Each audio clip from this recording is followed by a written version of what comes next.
നമസ്കാരം. വീണ്ടും ഒരിക്കൽ കൂടി സ്വാഗതം.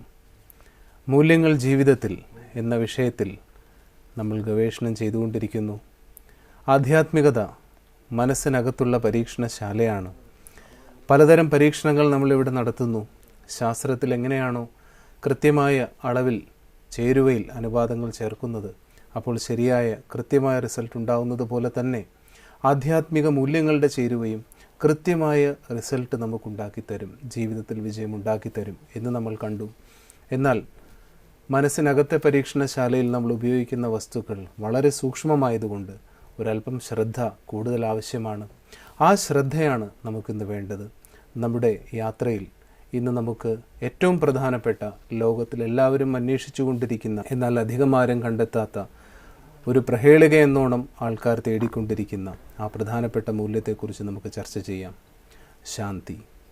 എങ്ങനെ ശാന്തമായിരിക്കണം എന്നുള്ളത് മനുഷ്യവംശത്തിൻ്റെ മുന്നിൽ വലിയൊരു ചോദ്യചിഹ്നമായി മാറിയിരിക്കുകയാണ്. ജീവിത പ്രശ്നങ്ങൾക്കിടയിൽ പെടുമ്പോൾ സാധാരണക്കാരൻ ചിന്തിക്കുന്നു, ശാന്തി എന്നത് നമ്മുടെ ജീവിതത്തിൽ ഇല്ലാത്തതാണ്, അല്ലെങ്കിൽ ഈ ജീവിതത്തിൽ തിരക്കുകളിൽ നിന്ന് മാറിക്കഴിയുമ്പോൾ മാത്രമേ എനിക്കത് കിട്ടൂ, അതുകൊണ്ട് ശാന്തിക്ക് വേണ്ടി എനിക്കൊന്നും ചെയ്യാൻ പറ്റില്ല. ജീവിതമെന്നാൽ പിരിമുറുക്കങ്ങളാണ്, ജീവിതമെന്നാൽ ദുഃഖം ആണ്, ജീവിതമെന്നാൽ കഷ്ടപ്പാടുകളാണ് എന്നുള്ള അവസ്ഥയിൽ തന്നെ മനുഷ്യജീവിതം എത്തിച്ചേർന്നിരിക്കുന്നുണ്ടോ എന്ന് നമുക്ക് സംശയിക്കേണ്ടിയിരിക്കുന്നു. മനുഷ്യജീവിതത്തിലെ ഏറ്റവും പ്രധാനപ്പെട്ട ഈ മൂല്യത്തെ നമുക്കെങ്ങനെ നമ്മുടെ ജീവിതത്തിൽ കൊണ്ടുവരാം? എങ്ങനെ ശാന്തമായി വ്യവഹാരങ്ങൾ മുന്നോട്ട് കൊണ്ടുപോകാം? എങ്ങനെ ശാന്തമായി ജീവിക്കാം?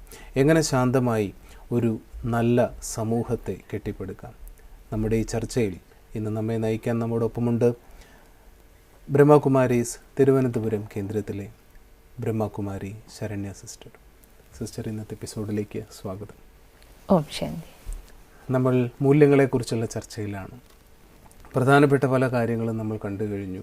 ഒന്ന്, ജീവിതത്തിൽ മൂല്യങ്ങൾ പ്രയോഗിക്കണമെങ്കിൽ ശക്തികൾ കൂടി ഉണ്ടായിരിക്കണം എന്ന് നമ്മൾ പറഞ്ഞു. നമ്മൾ സംസാരിച്ചപ്പോൾ സഹനശക്തിയുടെ പ്രാധാന്യത്തെക്കുറിച്ചും പറഞ്ഞു. പിന്നെ എന്തെല്ലാം ശക്തികളാണ് നമുക്ക് ആവശ്യമുള്ളത്? ഏറ്റവും വലിയൊരു ശക്തിയാണ് ശാന്തിയുടെ ശക്തി. ശാന്തി ഉണ്ട് എങ്കിൽ അവിടെ എല്ലാ ഗുണങ്ങളും വന്നു ചേരും. ഇപ്പം സുഖം അനുഭവിക്കണമെങ്കിലും ശാന്തി ഇല്ല എങ്കിൽ ഒരിക്കലും സുഖം അനുഭവിക്കാൻ സാധിക്കില്ല. കാരണം ശാന്തി ഒരു മനുഷ്യൻ്റെ വാസ്തവിക ധർമ്മമാണ്. നമ്മൾ എപ്പോഴാണോ ധർമ്മത്തിലിരിക്കുന്നത് അപ്പോഴാണ് നമുക്ക് യഥാർത്ഥ സുഖം അനുഭവിക്കാൻ സാധിക്കുന്നത്. അപ്പോൾ ഇതുപോലെ പറയാറുണ്ട്, വെള്ളം നമ്മൾ ചൂടാക്കി അത് നീരാവിയാവും, തണുപ്പിക്കുകയാണെങ്കിൽ ഐസാവും. പക്ഷേ സാഹചര്യങ്ങൾ മാറുമ്പോൾ വെള്ളം വീണ്ടും അതിൻ്റെ ഒറിജിനൽ സ്റ്റേറ്റിലേക്ക് തന്നെ വരും. അതേപോലെ മനുഷ്യൻ്റെ ഒറിജിനൽ സ്റ്റേറ്റ് എന്ന് പറയുന്നത് ശാന്തിയാണ്. ജീവിതത്തിലെ സാഹചര്യങ്ങൾ പലപ്പോഴും നമ്മളെ നമ്മുടെ ഒറിജിനൽ ആ ലെവലിൽ നിന്നും മാറ്റാറുണ്ട്. പക്ഷേ നമുക്കറിയാം, ഒരാൾ ദേഷ്യപ്പെടുകയാണ്, എത്ര സമയം ദേഷ്യപ്പെടും? വീണ്ടും നമ്മൾ തണുത്ത് വീണ്ടും നമ്മുടെ ആ ശാന്തി, അത് നമ്മുടെ നാച്ചുറൽ നേച്ചറാണ്. പക്ഷേ ഇത് നമ്മുടെ നാച്ചുറൽ നേച്ചറാണ്, നമ്മുടെ സ്വഭാവമാണ് എന്ന് പറയുന്നുണ്ടെങ്കിലും എനിക്ക് ഏറ്റവും ആവശ്യമുള്ള സമയത്ത് അതിൻ്റെ കയ്യിലുണ്ടാവുന്നില്ല. അവിടെ നമുക്ക് എന്താണ് ചെയ്യേണ്ടത്? നമ്മൾ ജീവിതത്തിൽ ചില സമയത്ത് നമ്മൾ ശാന്തമായിട്ട് ഇരിക്കേണ്ടതായിട്ടുണ്ട്. ഇപ്പോൾ ഒരാൾ നമ്മളോട് വളരെ ദേഷ്യമായി സംസാരിക്കുകയാണ്. അപ്പോൾ ആ സമയത്ത് നമ്മളും എന്തു ചെയ്യും? ഇതുപോലെ അഗ്നിയുടെ അടുത്ത് ഏതെങ്കിലും ഒരു വസ്തു വയ്ക്കുകയാണെങ്കിൽ ആ വസ്തുവിൽ കൂടെ ആ അഗ്നി പടരും. അതേപോലെ ഒരാൾ ദേഷ്യപ്പെട്ട് സംസാരിക്കുകയാണ്. അപ്പോൾ ആ ആളുടെ ഉള്ളിൽ ക്രോധവും അഗ്നിക്ക് സമാനം തന്നെയാണ്. അതിൻ്റെ അടുക്കൽ പോകുന്ന ആളിനും നോർമലായ ആളുടെ ഉള്ളിലേക്കും ആ അഗ്നി പടരും. പക്ഷേ ഈ സമയത്ത് കുറച്ച് സമയം നമ്മൾ നമ്മുടെ ഉള്ളിലേക്ക് പോയി പെട്ടെന്നുള്ള റിയാക്ഷൻ ഒഴിവാക്കി ശാന്തമായി ചിന്തിക്കാൻ മനസ്സിനെ അനുവദിക്കുക. നോക്കണം, സാധാരണഗതിയിൽ ഒരാളിൻ്റെ മേൽ തീ പടരുന്ന നമ്മൾ കാണുകയാണ്. അപ്പം നമ്മൾ അവരെ കൂടെ പോയി നിന്ന് കത്തില്ലല്ലോ. നമ്മൾ ഉടനെ എന്ത് ചെയ്യും? വെള്ളം കൊണ്ടുവന്ന് ഒഴിക്കും. അതേപോലെ നമ്മൾ മനസ്സിലാക്കുക, ആ സമയം ആ ആൾ ആ ഒരു ദുർവികാരത്തിൻ്റെ അടിമയിൽ പരവശമായിട്ടിരിക്കുകയാണ്. ആ ആളിനോട് ഇപ്പം ഞാൻ കാണിക്കാനുള്ളത് ദയയാണ്. അപ്പം ഞാൻ അയാളുടെ മേലെ ശാന്തിയുടെ ജലമാണ് തെളിക്കേണ്ടത്. പക്ഷേ അങ്ങനെ ഒരു ശാന്തിയുടെ ജലം തെളിക്കാൻ അതെനിക്ക് ആഗ്രഹമൊക്കെ ഉണ്ട്, അങ്ങനെ തെളിക്കണം. പക്ഷേ സിസ്റ്റർ നേരത്തെ പറഞ്ഞ പോലെ തന്നെ ആരെങ്കിലും ദേഷ്യപ്പെടുന്ന സമയത്ത് അല്ലെങ്കിൽ സാഹചര്യങ്ങൾ ഇതുപോലെ മാറുന്ന സമയത്ത് എനിക്ക് ഈ ശാന്തിയുടെ ജലമല്ല എൻ്റെ കയ്യിൽ വരുന്നത്. അതിന് എനിക്ക് എന്താണ് ചെയ്യാൻ സാധിക്കുക? ഇപ്പം നോർമലായിട്ട് സാധാരണ ഒരു മനുഷ്യൻ ഒരാൾ ദേഷ്യപ്പെട്ടാൽ അതിനനുസരിച്ച് തിരിച്ചും റിയാക്ട് ചെയ്യും. പക്ഷേ അങ്ങനെയല്ല. കാരണം എൻ്റെ വ്യക്തിത്വം അത് എൻ്റെ ഉള്ളിലാണ്. ഒരാൾ ദേഷ്യപ്പെടുന്നു, അതിനനുസരിച്ച് ഞാൻ എൻ്റെ സ്വഭാവത്തെ ചേഞ്ച് ചെയ്യുകയല്ല ചെയ്യേണ്ടത്. ഞാൻ എൻ്റെ ഒറിജിനൽ സ്വരൂപത്തിൽ സ്ഥിതി ചെയ്യാനുള്ള അഭ്യാസം ചെയ്യണം. പക്ഷേ എന്ത് പറ്റുന്നു എന്ന് വെച്ചാൽ നമുക്കാർക്കും അതിനുള്ളൊരു പ്രാക്ടീസ് ഇല്ല. നമുക്കൊരിക്കലും കുറച്ച് സമയമെങ്കിലും ഒന്ന് ശാന്തമായിരിക്കാനുള്ളൊരു സാഹചര്യം നമ്മുടെ ലൈഫിൽ കിട്ടുന്നില്ല. പണ്ട് കാലത്താവുമ്പം ആളുകൾ രാവിലെ, അതായത് ഒരു ബ്രഹ്മമുഹൂർത്തം എന്ന് പറയും, ആ സമയത്ത് എഴുന്നേറ്റ് എല്ലാവരും ഈശ്വരനെ ഓർമ്മിക്കും. അതേപോലെ സന്ധ്യാസമയത്തും ആളുകൾ ഈശ്വരനെ ഓർമ്മിക്കും. അതുകൊണ്ട് തന്നെ പണ്ട് കാലത്തുള്ള ആളുകളുടെ ജീവിതത്തിൽ ഇത്രയും ഭൗതിക സാഹചര്യങ്ങളും സൗകര്യങ്ങളും ഇല്ലെങ്കിൽ പോലും വീടുകളുടെ ഉള്ളിൽ പോലും ശാന്തിയുണ്ട്. പക്ഷേ ഇന്ന് നമുക്ക് സൗകര്യങ്ങളും സാഹചര്യങ്ങളും ഉണ്ട്. പക്ഷേ നമ്മൾ നമ്മുടെ ലൈഫിൽ ഒരു അല്പസമയം പോലും ശാന്തമായിട്ടിരിക്കുന്നതിൻ്റെ പ്രാക്ടീസ് ഇല്ല. കാരണം തിരക്കുകളുടെ ഇടയിൽ നമ്മളത് മറന്നു. അത് കാരണം ഒരാളൊന്ന് ചെറുതായി ഒന്ന് ദേഷ്യപ്പെട്ടു, ഞാൻ അതിൻ്റെ ഇരട്ടി എന്ത് ചെയ്യും? ദേഷ്യപ്പെടും. നോക്കണം, ഇതിലൂടെ നമ്മുടെ റിലേഷൻ ഇല്ലാതാവും. ഞാൻ ആ സമയത്തൊന്ന് ക്ഷമിച്ചിരുന്നെങ്കിൽ കുറച്ച് കഴിയുമ്പോൾ ആൾ എന്നോട് വന്ന് സോറി പറഞ്ഞേനെ. പക്ഷേ ഞാൻ അതിന് ഇരട്ടി ഞാൻ പ്രതികരിച്ചു. അത് ചെയ്യാൻ സാധിക്കുന്നില്ല, കാരണം നമുക്ക് പ്രാക്ടീസ് ഇല്ല. അപ്പോൾ തീർച്ചയായിട്ടും ഇത് നമുക്ക് ചെയ്യാൻ സാധിക്കും. പക്ഷേ അതിന് നമുക്ക് അഭ്യാസത്തിൻ്റെ ആവശ്യം ഉണ്ട്, ശാന്തമായിട്ടിരിക്കുന്നതിൻ്റെ അഭ്യാസം. കാരണം എല്ലാവർക്കും ഏറ്റവും വലിയ പ്രശ്നം അവിടെയാണ് ഉണ്ടാവുന്നത്. അല്ലാത്ത സാഹചര്യങ്ങളിൽ ഞാൻ വളരെ ശാന്തനാണ്. പക്ഷേ ഇപ്പോൾ ഞാൻ ചെയ്തിട്ടില്ലാത്ത ഒരു തെറ്റിന്, ഇപ്പോൾ ഒരു വ്യക്തി എന്നോട് ദേഷ്യപ്പെടുന്നു അല്ലെങ്കിൽ കുറ്റപ്പെടുത്തുന്നു, അവിടെ സിസ്റ്റർ പറയുന്ന പോലെ ശാന്തി അവിടെ കൊടുക്കുക എന്ന് പറയുന്നത് വളരെ പ്രാക്ടിക്കലായിട്ട് നമ്മൾ ചിന്തിക്കുമ്പോൾ പലപ്പോഴും അസാധ്യമായിട്ടുള്ള ഒന്നായിട്ട് തോന്നുന്നു. അപ്പോൾ അങ്ങനെയുള്ള സാഹചര്യം ഒരാളുടെ ജീവിതത്തിൽ വരുമ്പോൾ, അപ്പോൾ എൻ്റെ ഭാഗത്തൊരു തെറ്റുണ്ട്, ഞാനത് അംഗീകരിച്ചു. പക്ഷെ അങ്ങനെ ഒരു തെറ്റ് എൻ്റെ ഭാഗത്തില്ലെങ്കിൽ അവിടെ എനിക്ക് ഈ പറഞ്ഞ പോലെ റിയാക്ട് ചെയ്യാതിരിക്കാൻ എങ്ങനെ സാധിക്കും? യഥാർത്ഥ സത്യം അതൊരിക്കലും തെളിയിക്കേണ്ട ആവശ്യമില്ല. ഇപ്പം ഞാൻ സത്യമാണ് എങ്കിൽ എനിക്കതിനെ തെളിയിക്കേണ്ടി വരില്ല. കള്ളമാണ് എന്ത് ചെയ്യേണ്ടി വരുന്നത്? തെളിയിക്കേണ്ടി വരുന്നത്. അതേപോലെ ഇപ്പം ഞാൻ സത്യമാണ്, ഇത് എനിക്കറിയാം. ആ വിശ്വാസത്തിൽ എനിക്ക് എൻ്റെ മനസ്സിനെ നിർത്താൻ സാധിക്കണം. ഇതാണ് നമ്മൾ ചെയ്യേണ്ടത്. പക്ഷെ നമ്മൾ എന്ത് ചെയ്യുന്നില്ല, അത് മറന്നിട്ട് മറ്റുള്ളവരുടെ അടുത്ത് നമ്മുടെ സത്യത തെളിയിക്കാൻ പോവുകയാണ്. പക്ഷെ അതിൻ്റെ ആവശ്യമില്ല. സത്യം ഒരിക്കലും തെളിയിക്കേണ്ട. അത് സദാ സത്യം സത്യം തന്നെയാണ്. അതിനെ പ്രൂവ് ചെയ്യേണ്ട ആവശ്യം ഇല്ല. എനിക്ക് തോന്നുന്നു നമ്മൾ ഇത്തരം കാര്യങ്ങൾ കൂടി നമ്മളെ ഒന്ന് സ്വയം ഒന്ന് പഠിപ്പിക്കുക. അതാണ് നമ്മൾ അതിന് ശാന്തി നമ്മൾ വളരെ ആഴത്തിൽ മനസ്സിലാക്കേണ്ട ഒരു കാര്യമാണ്. ഇതൊരിക്കലും ബാഹ്യതയിലൂടെ ലഭിക്കുന്ന ഒന്നല്ല. സാധാരണ നമ്മൾ കാണാറുണ്ട്, ആളുകളൊന്ന് ശാന്തമായിട്ടിരിക്കാൻ വേണ്ടി പാർക്കുകളിൽ പോയിരിക്കും, സമുദ്രതീരത്ത് പോയിരിക്കും. പക്ഷെ നമ്മളൊന്ന് ആ സമുദ്രത്തെ ഒന്ന് നോക്കണം. എത്ര അലകളാണ് സമുദ്രത്തിൽ, എത്ര കാറ്റ്, ബഹളം. പക്ഷെ ആ സമുദ്രത്തിൻ്റെ ആഴങ്ങളിലേക്കൊന്ന് പോയി നോക്കൂ, എത്ര ശാന്തി. അതേപോലെ നമ്മുടെ ജീവിതത്തിൻ്റെ ഈ തിരക്കുകൾക്കിടയിലും നമ്മുടെ അകം, അതായത് നമുക്ക് ആന്തരികമായ ശാന്തിയിൽ ഇരുന്നു കൊണ്ട് തന്നെ നമ്മുടെ എല്ലാ കാര്യങ്ങളും ചെയ്യാനുള്ള കഴിവ്, ഇതാണ് നമ്മൾ ഡെവലപ്പ് ചെയ്തെടുക്കേണ്ടത്. സിസ്റ്റർ നേരത്തെ പറഞ്ഞ പോലെ ഇപ്പോൾ പാർക്കിൽ പോകുമ്പോഴും ഞാൻ പറയുന്നു, അവിടെ പോയാൽ വീട്ടിലിരുന്ന് എനിക്ക് ശാന്തി ഇല്ല, അവിടെ പോയാൽ ശാന്തി കിട്ടും. കടൽക്കരയിൽ പോയിരുന്നാൽ ശാന്തി കിട്ടും, കുറച്ച് നേരത്തേക്ക് കിട്ടുന്നുണ്ട്. പക്ഷെ തിരിച്ച് വരുമ്പോൾ വീണ്ടും ഞാൻ അതേ സാഹചര്യത്തിലേക്കാണ് വരുന്നത്. അപ്പോൾ ഈ സാഹചര്യങ്ങൾ മാറാത്തിടത്തോളം എനിക്ക് ശാന്തി ഉണ്ടാവും. ഇപ്പം നോക്കണം, നമ്മൾ ശാന്തി നിറഞ്ഞ ഒരു സ്ഥലത്തിരിക്കുകയാണ്. അപ്പോൾ യഥാർത്ഥത്തിൽ ശാന്തി നമ്മുടെ ആന്തരികമായ ഗുണമാണ്, അതായത് നമ്മുടെ ഒറിജിനൽ സ്റ്റേറ്റാണ്. പക്ഷേ നമ്മുടെ മനസ്സെപ്പോഴാണോ അശാന്തമാവുന്നത്, നമ്മൾ വളരെ ശാന്തമായൊരു സ്ഥലത്തിരിക്കുമ്പം വെളിയിലത്തെ പോസിറ്റീവ് ഊർജം നമ്മുടെ ഉള്ളിലെ ശാന്തി ഒന്ന് ആക്റ്റീവാക്കുകയാണ്. അപ്പം ഞാൻ അതിൻ്റെ അനുഭവം ചെയ്യുന്നു, അപ്പം ഞാൻ ശാന്തി അനുഭവിക്കുന്നു. പക്ഷെ ഞാൻ അനുഭവിച്ചത് വെളിയിലത്തെ ശാന്തിയല്ല, എൻ്റെ ഉള്ളിലെ ശാന്തി തന്നെയാണ്. വെളിയിലത്തെ സാഹചര്യങ്ങൾ ആ ശാന്തിയെ ആക്റ്റീവാക്കി. പക്ഷേ വീട്ടിൽ സംഭവിക്കുന്നത് ഇതാണ്, വെളിയിലത്തെ സാഹചര്യങ്ങൾ എൻ്റെ ഉള്ളിലെ ശാന്തിയെ ഇല്ലാതാക്കുന്നു. അപ്പം വീട്ടിലെത്തുമ്പോഴും എൻ്റെ ഉള്ളിലെ ശാന്തി എനിക്ക് ആക്റ്റീവായി നിലനിർത്താൻ സാധിക്കുന്നു എങ്കിൽ എനിക്ക് വീട്ടിലെ ശാന്തി അനുഭവിക്കാൻ പറ്റും. അതെങ്ങനെയാണ് നമുക്ക് സാധിക്കുക? ആ സാഹചര്യങ്ങളുടെ ഇടയിൽ ഇരിക്കുമ്പോഴും ആ ശാന്തി എനിക്ക് നിലനിർത്തണം. അതിന് എന്ത് തരം പ്രാക്ടീസ് ചെയ്യണം? എങ്ങനെയാണ് ആ അവസ്ഥയിലേക്ക് എത്തേണ്ടത്? അതിന് ഞാൻ എൻ്റെ ഉള്ളിലേക്ക് പോയി എന്നെ തന്നെ മനസ്സിലാക്കിക്കുക. എൻ്റെ യഥാർത്ഥ നേച്ചർ ശാന്തിയാണ്. സാഹചര്യങ്ങൾ വെളിയിലാണ്. ഇതിനെ ഒരിക്കലും ഞാൻ എൻ്റെ ഉള്ളിലേക്ക് എടുക്കാതിരിക്കുക. അപ്പോൾ അതിന് ഉദാഹരണം, ബുദ്ധൻ്റെ ഒരു ഉദാഹരണം പറയാറുണ്ട്. ബുദ്ധൻ ഭിക്ഷാടനത്തിന് പോവുകയാണ്.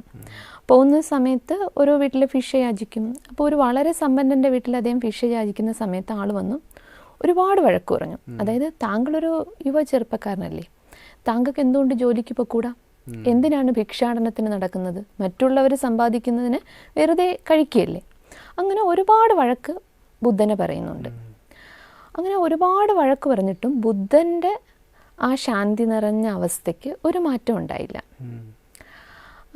അപ്പം കുറേ കഴിയുമ്പോഴത്തേക്കും ബുദ്ധൻ്റെ അവസ്ഥയ്ക്ക് മാറ്റം വരാത്തതുകൊണ്ട് ബുദ്ധൻ്റെ ചൈതന്യത്തെ മനസ്സിലാക്കുന്നു. ചോദിക്കും, താങ്കളെ ഇത്രയും വഴക്ക് പറഞ്ഞിട്ടും എന്താണ് താങ്കൾ പ്രതികരിക്കാത്തത്?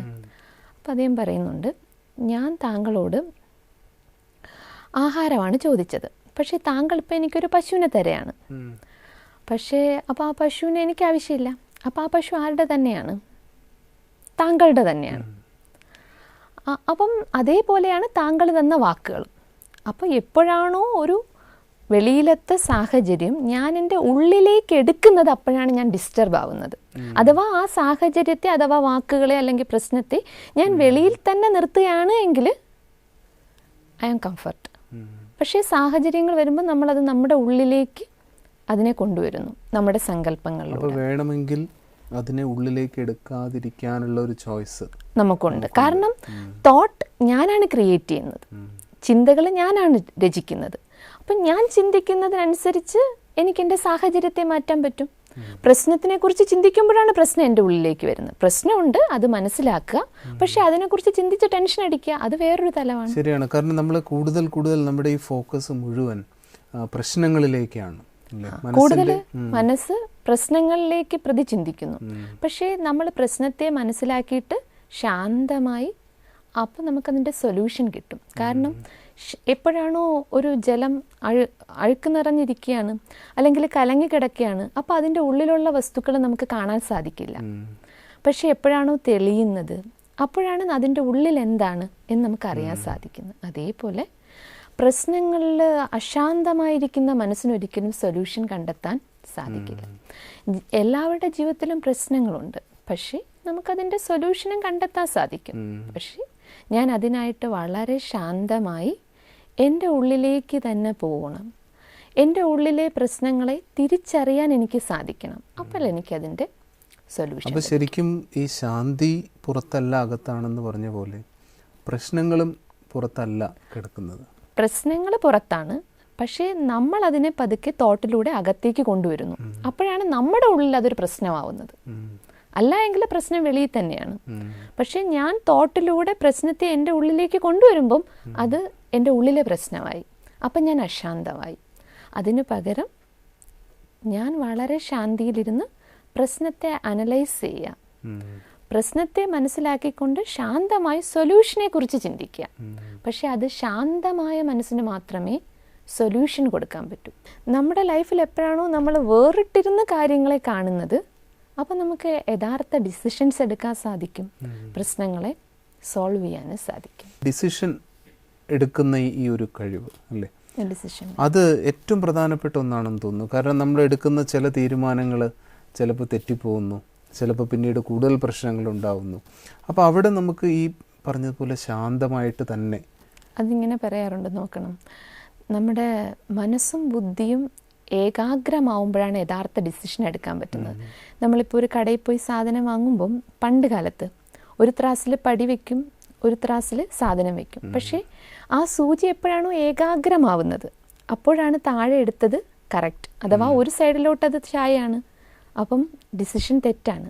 അതേപോലെ എൻ്റെ ജീവിതത്തിൽ എനിക്ക് യഥാർത്ഥ ഡിസിഷൻ എടുക്കണമെങ്കിൽ എൻ്റെ മനസ്സും ബുദ്ധിയും ഏകാഗ്രമാവണം. ഏകാഗ്രത കിട്ടണമെങ്കിൽ തീർച്ചയായിട്ടും അവിടെ ശാന്തി ഉണ്ടാവണം. ശാന്തി ഇല്ലാതെ ഒരിക്കലും ഏകാഗ്രമാവാൻ പറ്റില്ല. ശാന്തി കൊണ്ടുവരണം എന്നാഗ്രഹിക്കുന്ന ഒരു വ്യക്തി, ഇപ്പോൾ ഈ പറഞ്ഞതുപോലെ ശാന്തി നമ്മളിന്ന് എനിക്ക് തോന്നുന്നു സംസാരിച്ചതിൽ ഏറ്റവും പ്രധാനപ്പെട്ട ഒരു കാര്യം, പുറത്ത് അത് അന്വേഷിച്ചാൽ കിട്ടില്ല. എനിക്ക് ശാന്തി വേണം എന്ന് പറഞ്ഞാൽ അത് ലഭിക്കില്ല.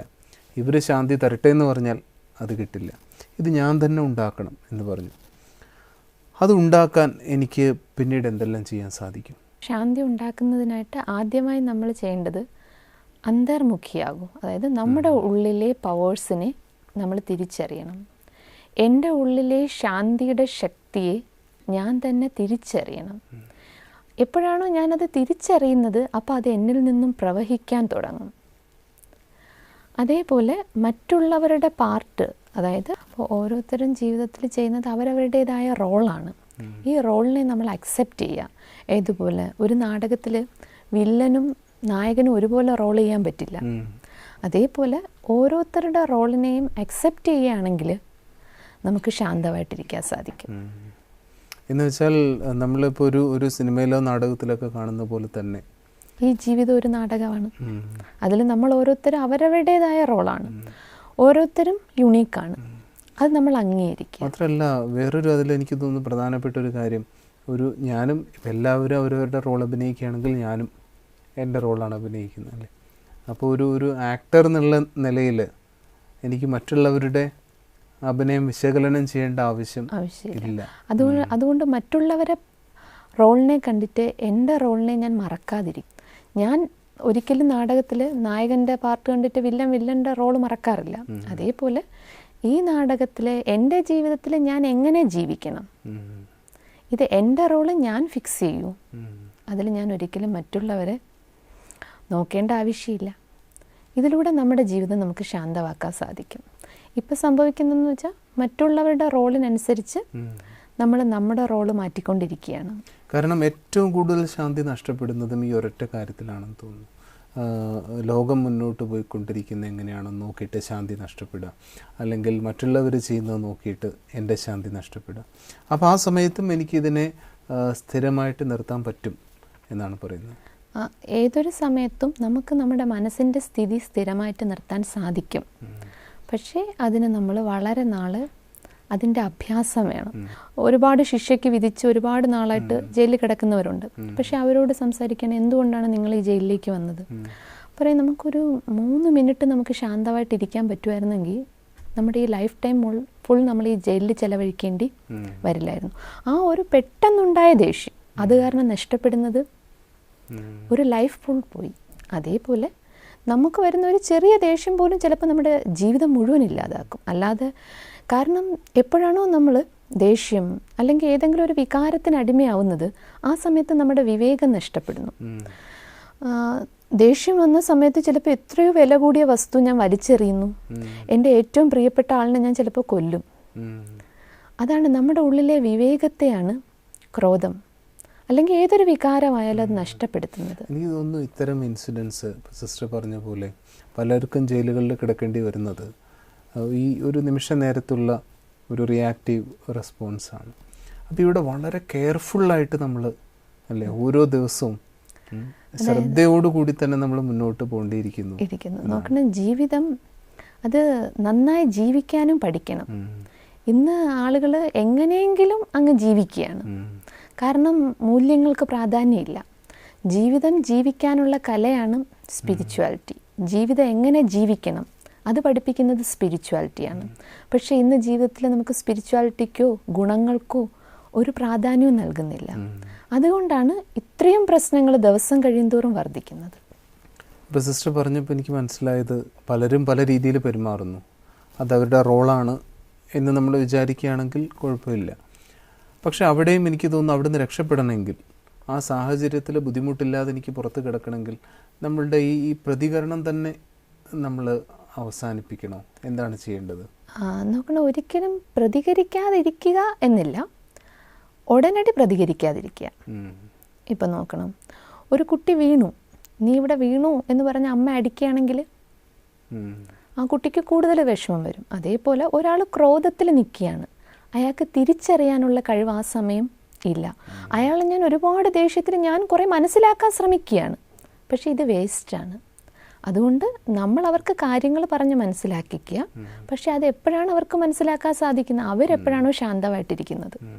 അതുകൊണ്ട് ആ സമയത്ത് കുറച്ച് സമയത്തേക്ക് നമ്മൾ ശാന്തമായിട്ടിരിക്കും. പിന്നെ നമ്മൾ ശാന്തമാവുമ്പം നമ്മുടെ ഉള്ളിൽ നിന്ന് വരുന്ന തരംഗങ്ങൾ അവരെ ശാന്തമാക്കും. പിന്നെ അവർ ശാന്തമായിരിക്കുന്ന സമയത്ത് വളരെ സ്നേഹത്തോടെ അവരോട് നമ്മൾ കാര്യങ്ങൾ മനസ്സിലാക്കിക്കും. അപ്പോൾ അവർക്കത് മനസ്സിലാക്കാൻ സാധിക്കും. നോക്കണം, വീഴുന്ന സമയത്ത് അമ്മ അടിക്കാതെ സ്നേഹത്തോടെ കുട്ടിയെ പരിപാലിക്കുക, എന്നിട്ട് വീഴാതിരിക്കാനുള്ളത് പറഞ്ഞു കൊടുക്കുകയാണെങ്കിൽ ആ കുട്ടിക്ക് അമ്മയോട് സ്നേഹം വരും. ഇല്ലെങ്കിൽ വീണാൽ പോലും പിന്നെ എന്ത് ചെയ്യത്തില്ല, അമ്മയോട് പറയില്ല, അമ്മ അടിക്കും. അപ്പോൾ ദുഃഖങ്ങൾ പോലും അവർ ഷെയർ ചെയ്യാതെ വരും. പിന്നെ നമ്മുടെ റിലേഷൻഷിപ്പും നഷ്ടമാവും. എനിക്ക് തോന്നുന്നു ഇതും അച്ഛനമ്മമാർ വളരെയധികം ശ്രദ്ധിക്കേണ്ട ഒരു കാര്യമാണ്. കാരണം അച്ഛനമ്മമാരുടെ തന്നെയാണ് പരാതി, കുട്ടികൾ ഷെയർ ചെയ്യുന്നില്ല. അപ്പോൾ ഇത് ചെറുപ്പത്തിൽ തന്നെ ഈ ഒരു ശാന്തി കുട്ടികളോടൊപ്പം ചെലവഴിക്കുമ്പോൾ പ്രാക്ടീസ് ചെയ്യുകയാണെങ്കിൽ, നിസ്സാര കാര്യത്തിന് കുട്ടികളെ ഭയങ്കരമായിട്ട് അടിക്കുന്ന അച്ഛനമ്മമാരെ നമ്മൾ കാണാറുണ്ട്.